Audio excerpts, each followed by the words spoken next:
حضرت انس رضی اللہ تعالیٰ عنہ سے روایت ہے کہ نماز کے وقت کے اعلان کے لیے لوگوں نے آگ اور ناقوس کا ذکر کیا، پھر یہود و نصارہ کا ذکر آ گیا، پھر بلال رضی اللہ تعالیٰ عنہ کو یہ حکم ہوا کہ اذان کے کلمات 2 مرتبہ کہیں اور اقامت میں ایک مرتبہ۔ صحیح بخاری حدیث نمبر 603۔ نافع نے خبر دی کہ عبداللہ بن عمر رضی اللہ تعالیٰ عنہ کہتے تھے کہ جب مسلمان ہجرت کر کے مدینہ پہنچے تو وقت مقرر کر کے نماز کے لیے آتے تھے، اس کے لیے اذان نہیں دی جاتی تھی۔ ایک دن اس بارے میں مشورہ ہوا، کسی نے کہا نصارہ کی طرح 1 گھنٹہ لے لیا جائے، اور کسی نے کہا کہ یہودیوں کی طرح نرسنگا بگل بنا لو، اس کو پھونک دیا کرو۔ لیکن حضرت عمر رضی اللہ تعالیٰ عنہ نے فرمایا کہ کسی شخص کو کیوں نہ بھیج دیا جائے جو نماز کے لیے پکار دیا کرے۔ اس پر حضرت صلی اللہ علیہ وسلم نے اسی رائے کو پسند فرمایا اور بلال سے فرمایا کہ بلال اٹھ اور نماز کے لیے اذان دے۔ صحیح بخاری حدیث نمبر 604۔ ایوب سختیانی نے ابو قلابہ سے انہوں نے انس رضی اللہ تعالیٰ عنہ سے روایت کیا ہے کہ حضرت بلال کو حکم دیا گیا کہ اذان کے کلمات 2 مرتبہ کہیں اور سوا قد قامت الصلاۃ کے تکبیر کے کلمات ایک دفعہ کہیں۔ صحیح بخاری حدیث نمبر 605۔ حضرت انس بن مالک رضی اللہ تعالیٰ عنہ سے روایت ہے کہ جب مسلمان زیادہ ہو گئے تو مشورہ ہوا کہ کسی ایسی چیز کے ذریعے نماز کے وقت کا اعلان ہو جسے سب لوگ سمجھ لیں۔ کچھ لوگوں نے ذکر کیا کہ آگ روشن کی جائے یا نرسنگا کے ذریعے اعلان کریں، لیکن آخر میں بلال کو حکم دیا گیا کہ اذان کے کلمات 2 دفعہ کہیں اور تکبیر کے ایک دفعہ۔ صحیح بخاری حدیث نمبر 606۔ انس بن مالک رضی اللہ تعالیٰ عنہ سے روایت ہے کہ بلال کو حکم دیا گیا کہ اذان کے کلمات 2 دفعہ کہیں اور تکبیر میں یہی کلمات ایک دفعہ۔ اسماعیل نے بتایا کہ میں نے ایوب سختیانی سے اس حدیث کا ذکر کیا تو انہوں نے کہا مگر لفظ قد قامت الصلاۃ 2 ہی دفعہ کہا جائے گا۔ صحیح بخاری حدیث نمبر 607۔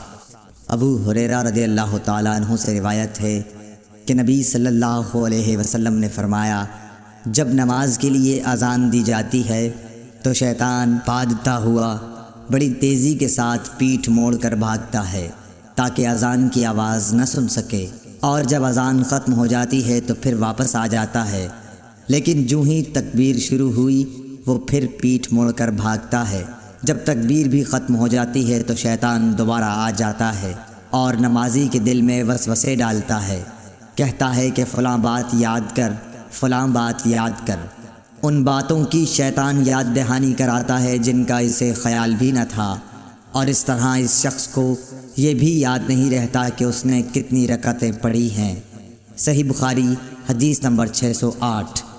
امام مالک نے عبد الرحمن بن عبداللہ بن عبد الرحمن بن ابی صعصعہ انصاری سے خبر دی، پھر عبد الرحمن مازنی اپنے والد عبداللہ سے بیان کرتے ہیں کہ ان کے والد نے انہیں خبر دی کہ حضرت ابو سعید خدری رضی اللہ تعالی عنہ صحابی نے ان سے بیان کیا کہ میں دیکھتا ہوں کہ تمہیں بکریوں اور جنگل میں رہنا پسند ہے، اس لیے جب تم جنگل میں اپنی بکریوں کو لیے ہوئے موجود ہو اور نماز کے لیے اذان دو تو تم بلند آواز سے اذان دیا کرو، کیونکہ جن و انس بلکہ تمام ہی چیزیں جو مؤذن کی آواز سنتی ہیں قیامت کے دن اس پر گواہی دیں گی۔ حضرت ابو سعید رضی اللہ تعالیٰ عنہ نے فرمایا کہ یہ میں نے نبی صلی اللہ علیہ وسلم سے سنا ہے۔ صحیح بخاری حدیث نمبر 609۔ حضرت انس رضی اللہ تعالیٰ عنہ سے روایت ہے انہوں نے نبی کریم صلی اللہ علیہ وسلم سے کہ جب نبی کریم صلی اللہ علیہ وسلم ہمیں ساتھ لے کر کہیں جہاد کے لیے تشریف لے جاتے تو فوراً ہی حملہ نہیں کرتے تھے، صبح ہوتی اور پھر آپ انتظار کرتے، اگر اذان کی آواز سن لیتے تو حملے کا ارادہ ترک کر دیتے، اور اگر اذان کی آواز نہ سنائی دیتی تو حملہ کرتے تھے۔ انس نے کہا کہ ہم خیبر کی طرف گئے اور رات کے وقت وہاں پہنچے، صبح کے وقت جب اذان کی آواز نہیں سنائی دی تو آپ اپنی سواری پر بیٹھ گئے اور میں ابو طلحہ کے پیچھے بیٹھ گیا۔ چلنے میں میرے قدم نبی صلی اللہ علیہ وسلم کے قدم مبارک سے چھو جاتے تھے۔ انس نے کہا کہ خیبر کے لوگ اپنے ٹوکروں اور کدالوں کو لیے ہوئے اپنے کام کاج کو باہر نکلے تو انہوں نے رسول کریم صلی اللہ علیہ وسلم کو دیکھا اور چلا اٹھے کہ محمد واللہ محمد صلی اللہ علیہ وسلم پوری فوج سمیت آ گئے۔ انس نے کہا کہ جب نبی صلی اللہ علیہ وسلم نے انہیں دیکھا تو آپ نے فرمایا اللہ اکبر اللہ اکبر، خیبر پر خرابی آ گئی۔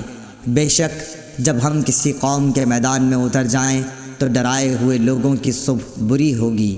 صحیح بخاری حدیث نمبر 610۔